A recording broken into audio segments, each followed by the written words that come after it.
안녕하십니까. 오늘은 지속가능 경영에 대해서 한번 좀 얘기를 해보려고 합니다. 이제 21년이 되기도 했고 새해가 됐으니까 또 새로운 마음가짐으로 또 어떤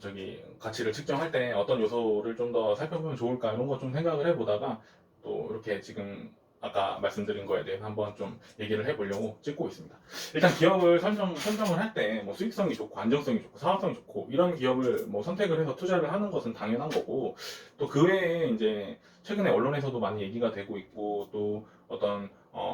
증권 자료라든지 이런 것들 보면 많이 이야기가 되고 있는 게 이제 ESG 관점에서 기업 가치를 조금 더 부각을 시켜줘야 된다. 뭐 이런 얘기들이 조금 많이 나타나고 있습니다. 일단 ESG는 E는 환경, environment 환경이고, S는 social 사회,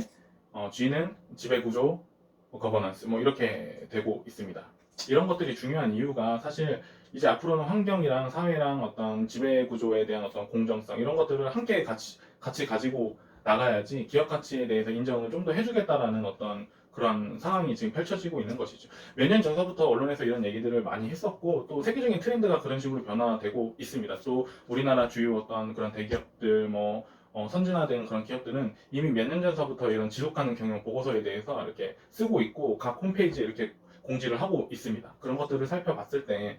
뭐 앞으로 이제 투자 방향을 선정을 할 때 수익성도 좋고 사업성도 좋고 뭐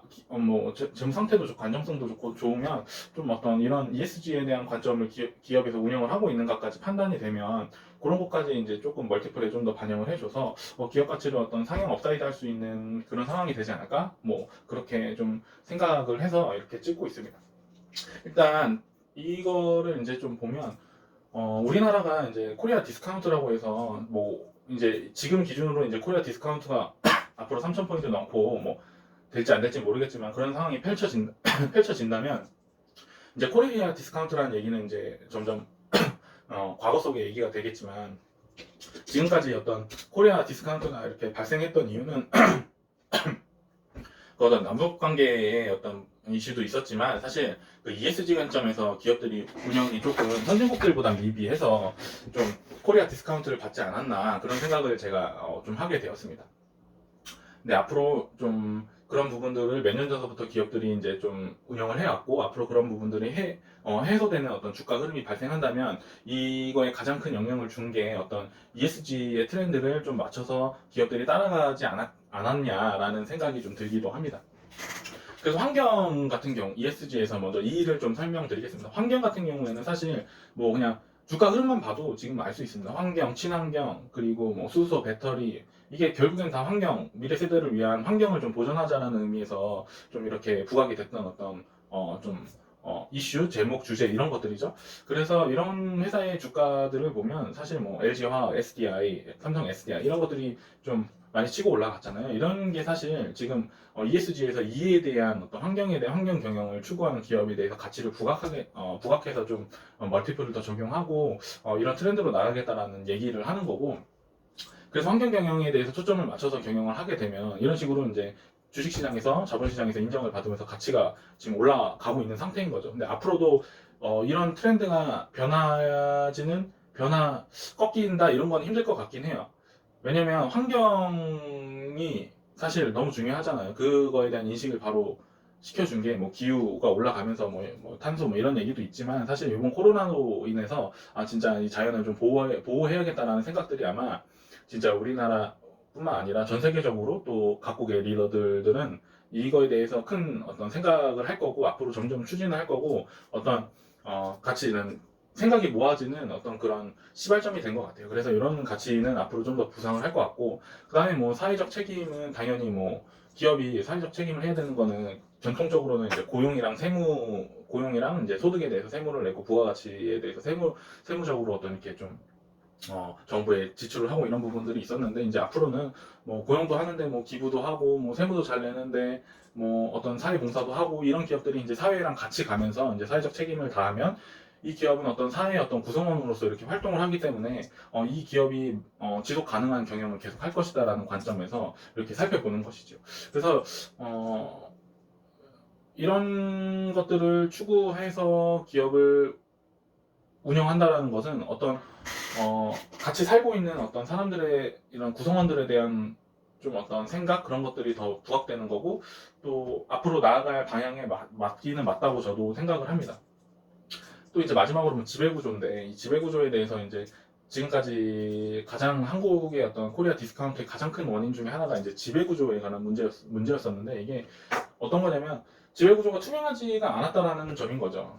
기존에 이제 계속 70년, 80년, 90년대까지만 해도 우리나라는 계속 성장을 해야 되는 그 어떤 가치에 집중이 돼가지고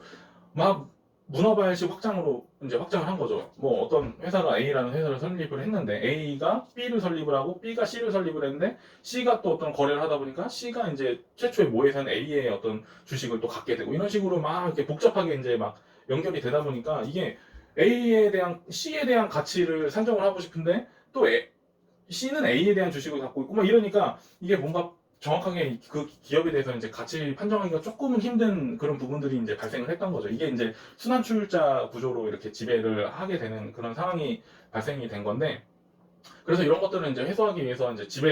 지주사를 설립해서 지주사 어떤 지배 구조로 가면 윗단에 이제 이 회사를 최초 모회사 지주회사를 박아놓고 그 밑으로 이제 이렇게 확장식으로 이렇게 밑으로 내려가게 되니까 어떤 투명성에서 지배 구조가 조금 투명성에서 이제 올라가게 되는 그런 상황이 발생이 되는 거죠. 그래서 이런 식으로 이제 지배 구조에 대한 이슈도 조금 해결을 하려고 지금 하고 있고 또 뭐 이사회 이런 것들도 사실 예전에는 뭐 주변 지인 뭐 이런 식으로 좀 많이 이렇게 선출이 됐었던 것 같은데 이제 앞으로는 뭐 이런 이사회도 이제 진짜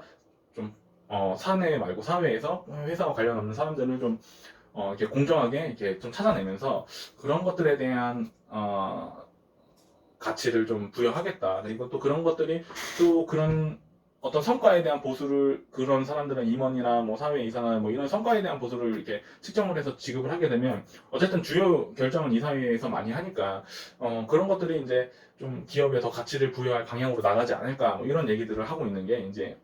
어떤 지속 가능 경영에 대한 얘기고 그 중에 측정 지표로서 ESG가 이렇게 활용이 되고 있는 것이지요.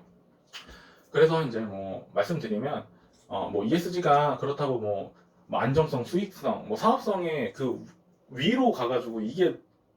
제일 중요하다 이런 식으로는 가지는 않겠지만 사실 기업을 선정할 때 당연히 수익성이나 사업성이 안정성이 좋은 걸 보고서는 기업을 투자를 하는데 거기에 덧붙여서 ESG의 어떤 역할까지 좀 그 회사가 비재무적 요소도 괜찮다. 라는 게 판단이 되면 이 회사는 이제 조금 더 좀 긍정적인 멀티플 적용 그리고 또 긍정적인 시야로 이 회사를 좀 바라볼 수 있는 그런 가치관이 조금 성립이 돼야지 앞으로 투자할 때 조금 더 좀 한 단계 더 괜찮게 가치를 좀 판정할 수 있는 그런 기준이 되지 않을까 해서 이렇게 찍어봤습니다. 예, 이것으로 마치도록 하겠습니다. 안녕.